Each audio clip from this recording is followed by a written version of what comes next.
Okay, let's unpack this. What if you could get crypto? Like, not by buying it, not by mining it the usual way. What if you could just mint it yourself? Pretty much just for the cost of the transaction fee. It's a really intriguing idea, right? And that's kind of central to what we're diving into today, XEN Crypto. It really does flip the script. XEN is this asset that's basically generated just by users participating. The whole philosophy is about, leveling the playing field. And while that sounds amazing, it hasn't been exactly smooth sailing. XEN's gotten hugely popular, yeah. Definitely popular. But that popularity, especially the sheer volume of transactions, it's caused some serious friction. And a lot of debate on chains like Moonbeam where it's running. It's become this fascinating case study, really. How does a protocol built on these sort of pure decentralization ideas actually interact with the real world, with the limits of the blockchains it sits on? Sometimes they clash. Exactly. So our mission here in this deep dive is to kind of cut through all that buzz and the controversy too. We want to understand XEN from the ground up. Like, what's the core idea? How did it launch? How do the mechanics work? This free minting and staking? What are the bigger plans for its ecosystem? And then, tackle those real documented challenges it's caused on some networks. We'll touch on the market stuff too. Yeah, and we've pulled together insights from, all over. Community forums talking about the network impact, the official XEN roadmaps, deep dives into the actual token formulas, articles about its popularity, market reports, the whole lot. So by the end of this, you should have a full 360-degree view. Yeah. Not just the cool ideas, but the messy practical side too. Okay, let's jump in. Start with the basics. Sounds good. So at its heart, XEN is an ERC-20 token. It started on Ethereum, but it was always meant to be multi-chain. And it is. It's already out there on over 10 different blockchains, BSC, Polygon, Avalanche, and Moonbeam, as you mentioned. The creator, Jack Levin, former Google engineer, right? That adds a certain weight to it. It does, yeah. And the philosophy behind it really goes back to those first principles of crypto, decentralization, self-custody, transparency, trustlessness, peer-to-peer. The whole idea is a community building asset, super low barrier to entry, empowering people to kind of be their own bank, but for generating the asset itself. Which leads us to that big concept they push, the fair launch. How does that fit the philosophy? It's maybe the purest part of it. There was zero pre-mine, no tokens for founders, none for the team before it went live. The supply started at literally zero. Yeah. Every single XEN token that exists was created by someone actually interacting with the smart contract. Wow. The goal was to totally sidestep those problems you see where, early whales scoop up tons or there's some central entity controlling a big chunk. So it's kind of like Bitcoin in spirit value tied to creation difficulty. Yeah. But the mechanism is totally different. No proof of work mining, no massive energy consumption. Exactly. Instead of proof of work, they call it proof of participation. POP. Your participation isn't solving hard math problems. It's interacting with the contract and, crucially, committing to wait. Okay, let's get into that mechanism then. How does this free minting actually work? And again, just to be super clear, free doesn't mean zero cost. Right, yeah, good clarification. Free means you're not swapping ETH or dollars for the XEN upfront. The cost is the transaction fee, the gas, on whatever blockchain you're using at that moment. Got it. So walk us through the steps. How do you start? Okay, first, you connect your Web3 wallet, MetaMask, or whatever to the XEN interface, usually XEN.network. First thing you do is claim a crypto rank. Crank. Think of it like getting your number in line. It's based on how many people globally interacted before you did. So my crank is just my spot in the sequence. Lower means earlier. Exactly. Lower crank, earlier participant. After you get your rank, you specify a mint term. That's TN. How many days are you willing to wait before you can claim your XEN? It can be anywhere from 1 day up to 1,000 days.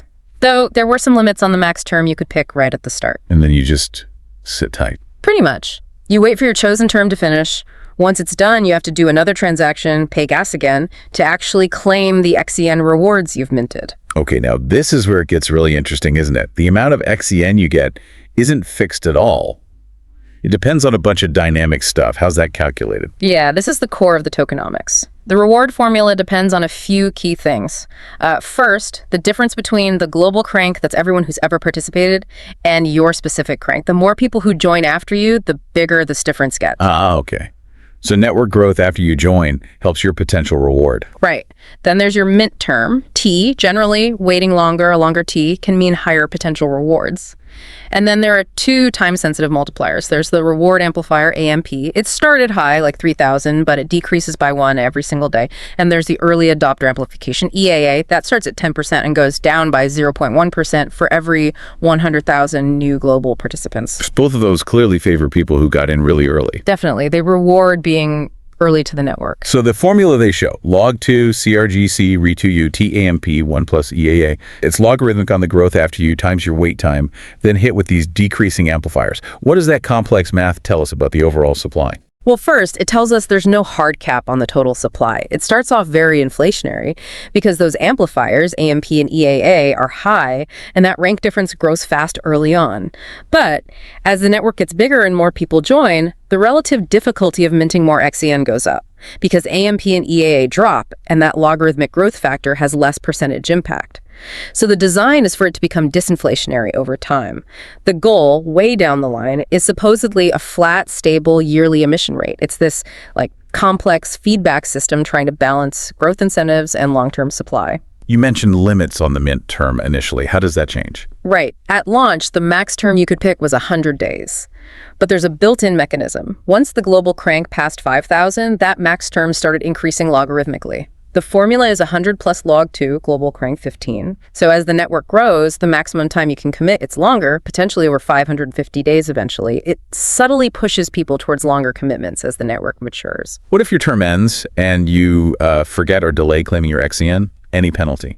Oh yeah, there's a reward claim window.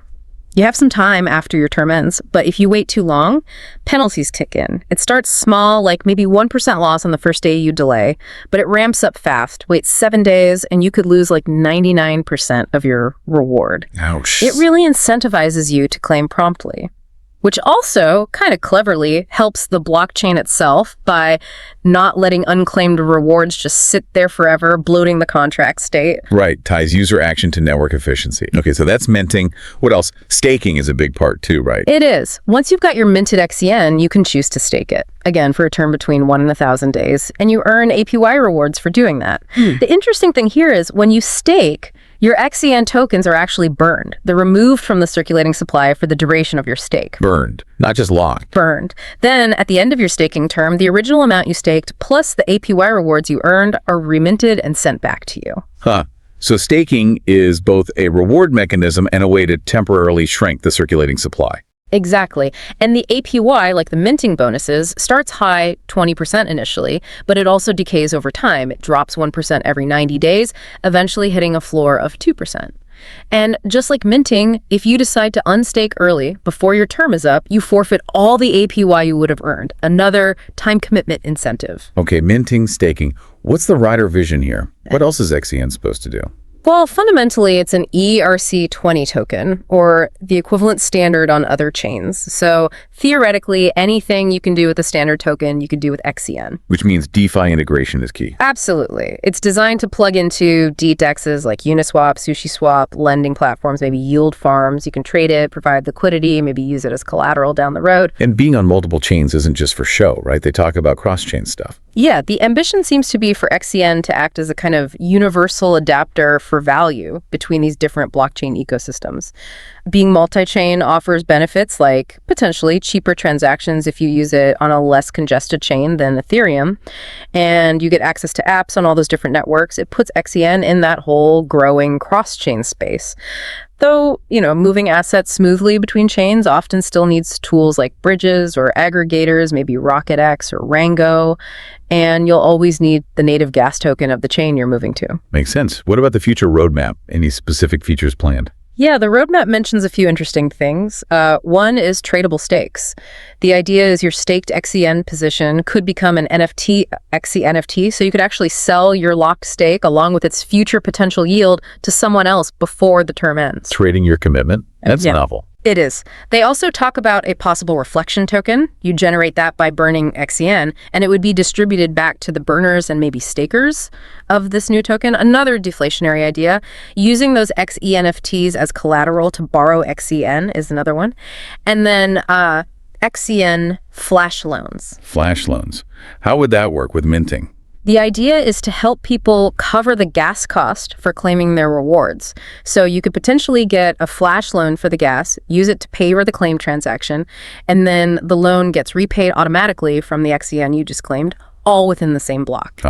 Trying to solve that friction point of needing gas money ready on the right chain at the right time. Exactly. They also mention more burn mechanisms, like maybe burn in XEN to get scarce CryptoRank NFTs, something called XEN Torrent for batch minting, maybe to save gas, and community governance down the line. Okay, now, all that design stuff is interesting, but this popularity, the high transaction volume, it's led to some pretty serious problems, this whole spamming controversy. Yeah, this is where the rubber meets the road, or maybe where the protocol meets the pavement and causes some cracks. XEN's activity is technically just users interacting with the contract as designed, but the scale of it has just swamped some networks. And those forum discussions, especially on Moonbeam, they really lay it out clearly. You have users, builders, everyone sounding the alarm about XEN spamming. They've got the data. Yeah. Like, one source tracked a single XEN contract doing over 500,000 claimant rewards transactions in just 1 week on Moonbeam. Whoa, 500,000 from one contract. What does that do to the network for everyone else? It basically causes gridlock, serious congestion. It makes it incredibly hard, sometimes impossible, for regular users to do anything else. Play a game, swap tokens on a DEX, use a lending app. Their transactions just get stuck. It hammers the infrastructure, like the collator's building blocks. And honestly, it hurts the reputation of other projects building on that chain if people can't even use them reliably. So the network just can't cope with that kind of constant high-frequency activity alongside everything else. Is it the fee mechanism? That seems to be a big part of it, based on the forum deep dives. Moonbeam has a dynamic fee system meant to adjust gas prices based on demand, but it apparently hasn't been adapting well to this specific type of sustained XEN traffic. Wallets have trouble guessing the right gas price to get included, so non-XEN transactions end up sitting in the mempool, the waiting room, and the collators struggle to fill blocks enough to hit the target fullness level needed for those dynamic fees to really ramp up and price out the lower value stuff. Sounds like a nasty feedback loop. The congestion prevents the anti-congestion mechanism from working properly. That's how it's been described, yeah. And it's led to a whole spectrum of proposed fixes from the community, some pretty extreme. Like what? What are people suggesting? Well, some really controversial ideas popped up, like just banning the XEN contract or addresses involved. But that immediately got pushed back. That's not decentralized. It's not permissionless. The activity isn't actually illegal by network rules, just high volume. Other ideas were maybe jacking up the fees just for the XEN contract, but that's technically tricky and they could just redeploy it. Asking collators to filter was also floated, but that seemed really hard to coordinate and implement fairly. Okay, so what about more technical solutions, less drastic ones? Yeah, things like improving how wallets and nodes estimate gas under heavy load. That seems like a straightforward, though maybe not simple, engineering fix. Dynamic throttling for contracts that just spam the network constantly was another idea. Right. Longer term, people talked about increasing the chain's overall capacity, maybe finding ways to make gas specifically more expensive for XEN's transaction patterns, though that's hard. Maybe temporary fee subsidies for good traffic, or tackling the state bloat from all those transactions, perhaps with state rent or cleaning up old contract data. And what did the actual Moonbeam core team say about all this? They acknowledge there's a performance issue under this kind of heavy load. Their focus seems to be mainly on technical fixes, like improving how the mempool handles things in future upgrades. They're looking at options, maybe tweaking parameters like that block fullness target again. Right, so putting it all together. Yeah. XEN's design encourages lots of transactions, minting, claiming. That's core to its model. Exactly. But on chains with certain limits or specific fee setups, that same activity looks and feels like spam to everyone else because it breaks the usability of the chain. It really throws this fundamental question into sharp relief, doesn't it? Yeah. In these permissionless systems, how do you manage protocols that just naturally stress the network infrastructure, even if they're playing by their own rules? It's a huge challenge. That challenge definitely spills over into the market side of things. Yeah. How has XEN fared commercially amidst all this? The popularity's there, the community buzz. Yeah, the buzz is real, and it taps into that general interest in altcoins and DeFi. But, buzz doesn't always translate directly to sustainable market value. You need solid fundamentals and for the thing to actually work well within its environment. Let's look at the numbers from our sources. June 13th, 2025. Price is tiny, like $0, 7 zeros, 3905. Market cap around $7.6 million. Daily volume about $2.1 million. And the technical analysis sentiment from that source, mostly bearish based on recent price action, which is interesting because the overall crypto fear and greed index was showing greed, like 61. So general market optimism wasn't really lifting XCN at that moment. Now, the sources had some price predictions, but we need massive disclaimers here. Oh, absolutely. Huge grain of salt. These are just algorithms running on past data, definitely not investment advice. In fact, the source itself pointed out that holding XEN over the last year would have lost you over 72%. So, yeah. Right. The algorithm suggested maybe more short-term dips, longer term, like out to 2030. Some models showed potential for big ROI from the current low price, maybe hitting 6 zeros in 1563. Yeah, potential for big percentage gains if it recovers significantly from these lows.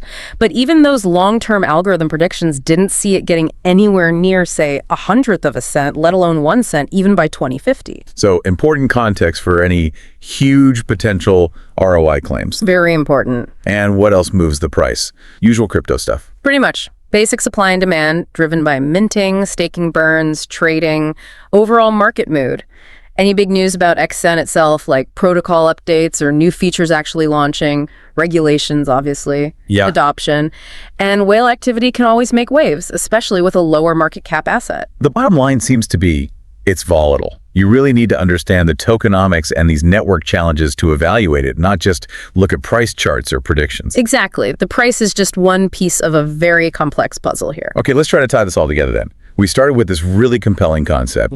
Crypto, you generate yourself, fair launch, low barrier, back to first principles. Then we dug into the mechanics, the crank, the mint term, that reward formula with its growth factors and time-decaying amplifiers, the whole inflationary start leading to planned disinflation, the claim penalties, the stake burn remint cycle. We looked at the ecosystem goals, DeFi, cross-chain use, those future ideas like tradable stakes and flash loans for gas. And then we hit the wall, kind of the real-world impact, the huge transaction volume, the spamming effect, the network congestion on places like Moonbeam, the struggle for usability, and the tough questions that raises for permissionless networks. It really has captured this core tension, doesn't it? The pure ideal of permissionless participation versus the physical limits and design choices of the networks it runs on. Yeah. XEN feels like a live experiment where those two things are crashing into each other. Absolutely. And it makes you wonder about the future. Will chains evolve better ways to handle this kind of high volume activity without grinding to a halt for everyone else?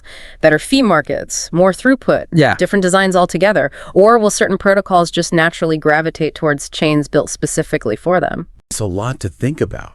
After going through all this, the concept, the tech, the problems, the market, what's the one thing that really stands out to you?